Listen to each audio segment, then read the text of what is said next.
story. Tell us the egg story.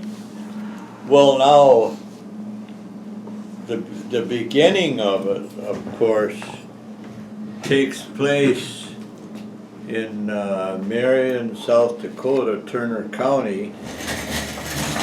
And there was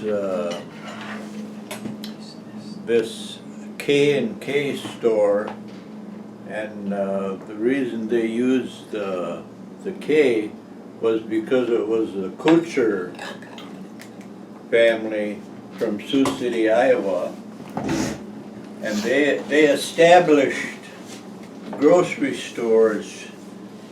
I think they had about 12 of them in southeastern South Dakota, and it was where they had groceries and clothing, shoes, and well, let's see. They also sold oyster shells to feed to the chickens, so that the eggshells would be nice. And they also traded in the eggs that the chickens laid, and there was always a sign up in the store that said trade in eggs.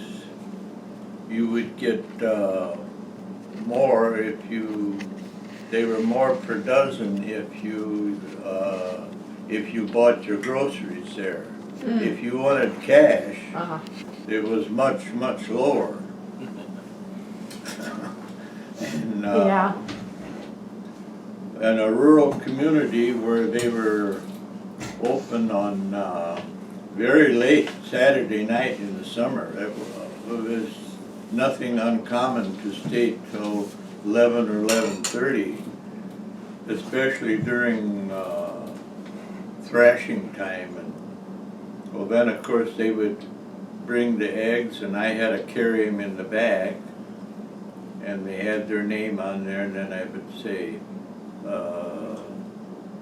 well, so many dozen for the Waltners or the Schmitz or the Kleinsassers or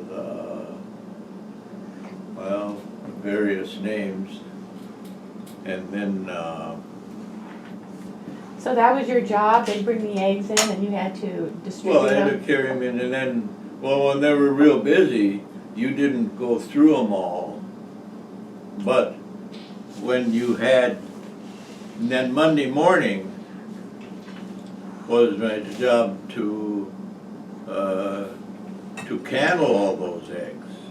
Candle. See, in other words, they had a shine light on them. They had a place in the wall where they had two holes. Then you just put your eggs up there, and if any black didn't show in the eggs, then they were all right. Then you packed them in 30 dozen cases. Well, What did the black mean? well, the black means they were rotten. Oh, You had to throw them out, without breaking them. and the farmers are pretty good. They, or anything cracked, they wouldn't. Any broken shells, you couldn't send them along. See, you had to fill those 30 dozen cases, and then as I was doing this, and I wonder where these eggs go. That they had to be. How old are you? I had to be. Well, I was. Let's see. Well, I was probably 13 or 14. Mm-hmm. And so I thought, I'll just write my name on, well, in the 30 dozen, I would spread it out in case they got in different places, so I would know, I would hear from anybody. How would they know? Would they know the eggs came from your town?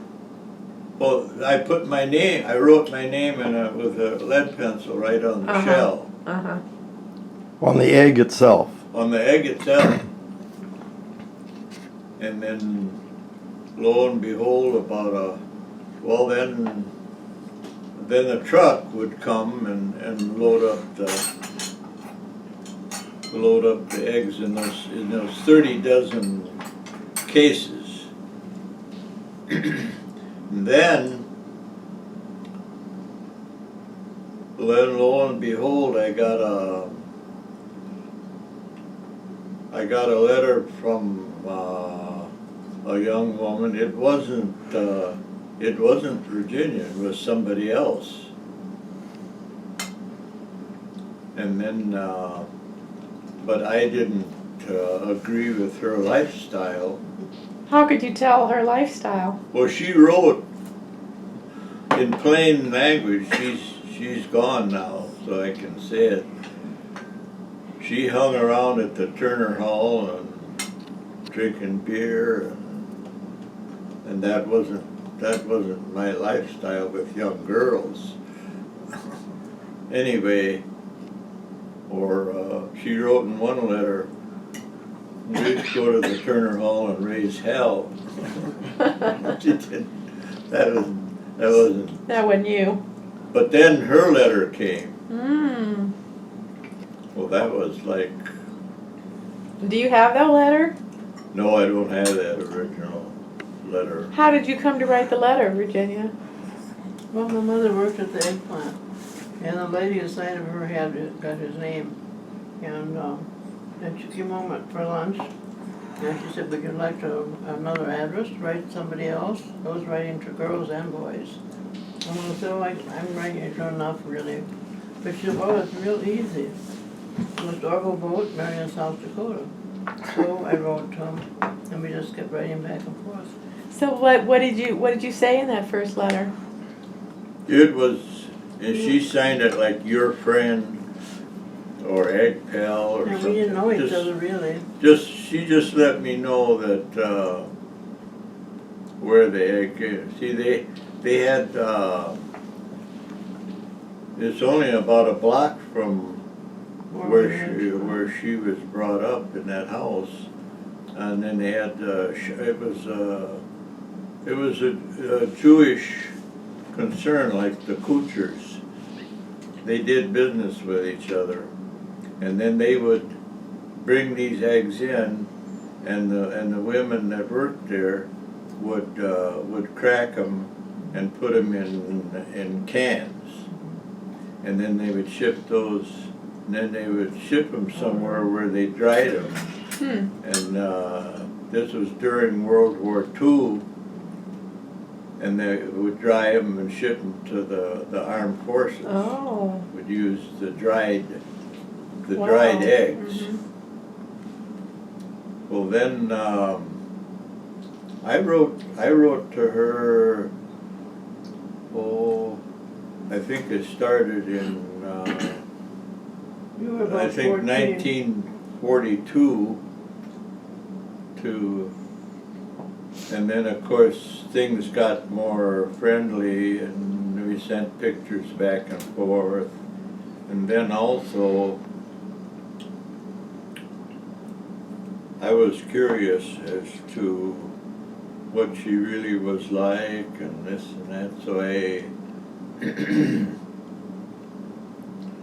well, then I decided to plan a vacation, so I was working at the store, and then I told them that I would like to have take my week vacation, and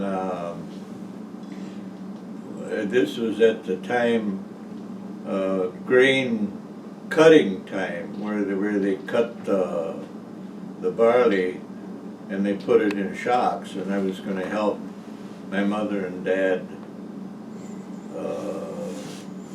shock the grain, but that wasn't what I was really going to do.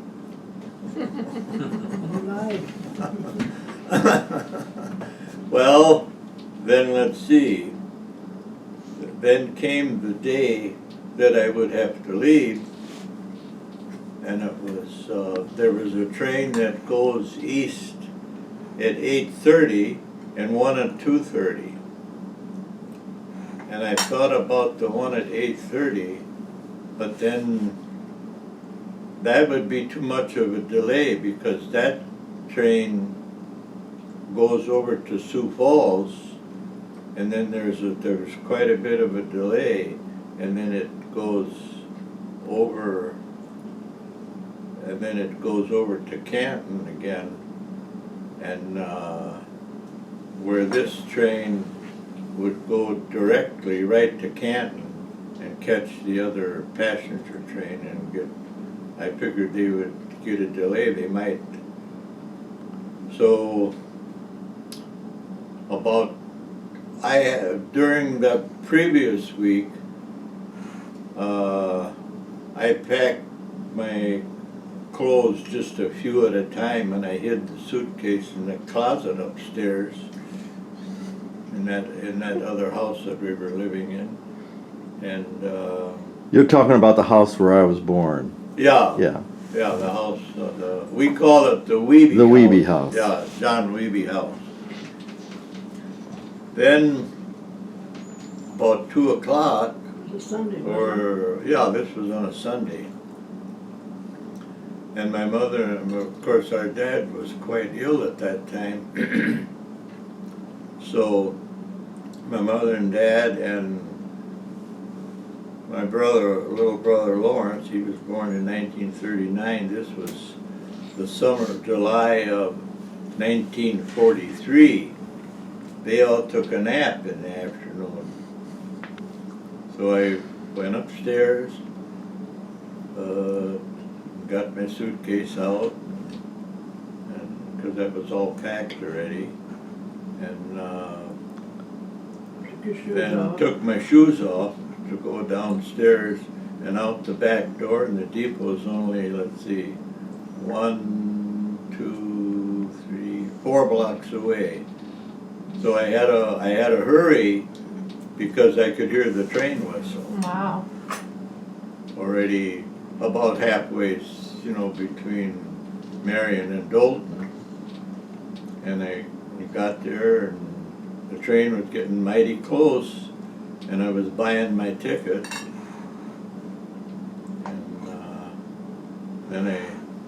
And that was quite common to get on the train at 2:30 and go over to Parker and go to the movies on Sunday afternoon, and then 5:30 would come back. But if you wanted to stay in town, if you had met any girls or anything, well, then maybe you'd stay in, and then you'd just walk back, because that was only 6 miles. Walk back, at dark. But as I got on the train, there was one of the neighborhood, happened to be a young girl, and she said, "What are you doing with that suitcase?" I said, "I'm going to Wisconsin." "Oh," she said, "you're not going there. You can't go there." Well then, but I said, "Oh yes I am." She got off at Parker, or anybody else that was, and stayed on the train. And then I got into Madison at 5:30 in the morning, and that train wouldn't leave to come in at 11, wouldn't leave till 10 o'clock. So what should I do during all that time? So I just walked around. The depot is right on Washington Avenue, and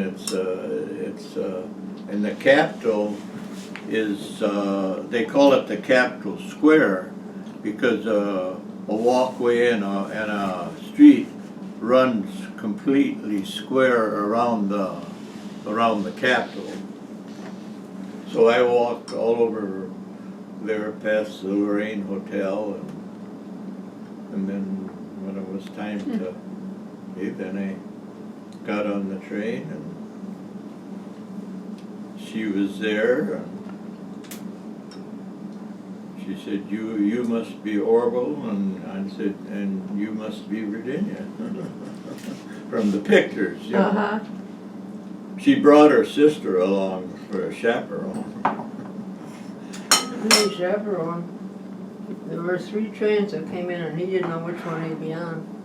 So my mother walked with me at 5:30 in the morning to meet that train. He wasn't on it. So then there was another train at 8:30. And then the neighbor lady wanted me to babysit. So she said, well, I'll drive you over to the depot, and if he's not on, then I'll take you home and watch my kids. So I said, okay. And then there was one more train at 11. I said, that's the last one I need. If he's not on there, I'm not coming back. I got off of that one. And which station was that, the one? The Milwaukee, the old Milwaukee Oh, okay. Road. By They have since tore down that J.B. Lewis. depot. So what'd your parents think when you didn't come home for dinner?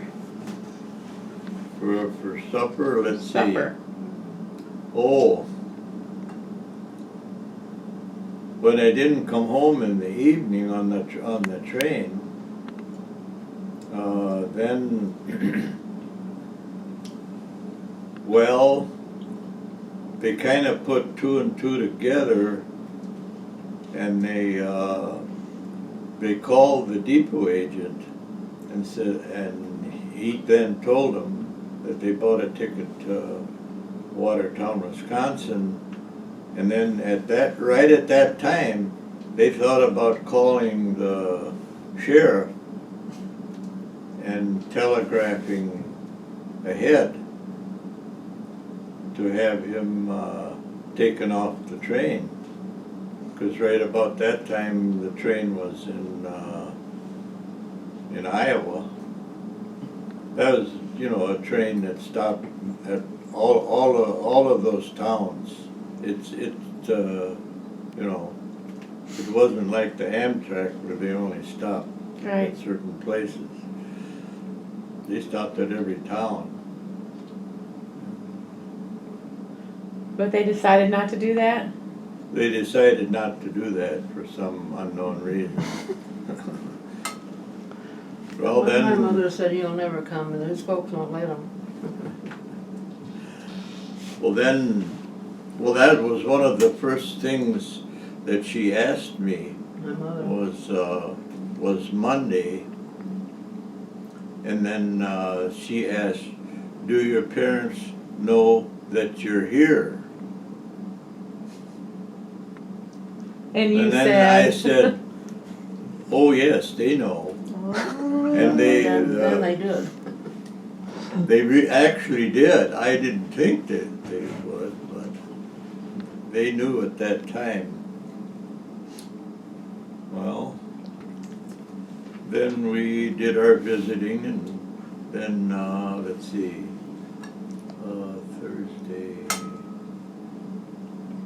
Thursday night, then I had to leave back, because I had to be back to the K&K store with a busy Saturday.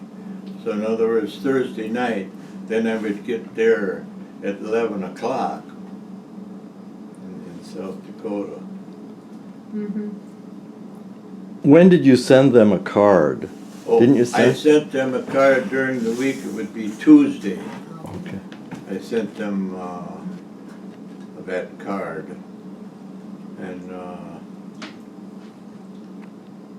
wrote just a short little sentence there of what took place, and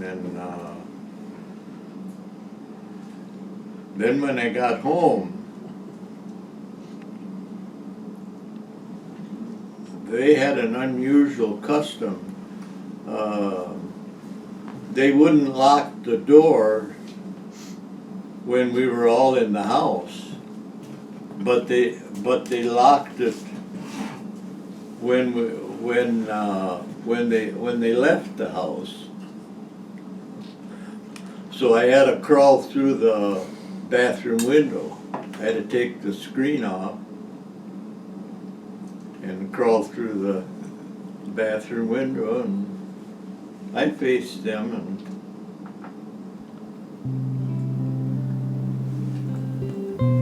This is the postcard.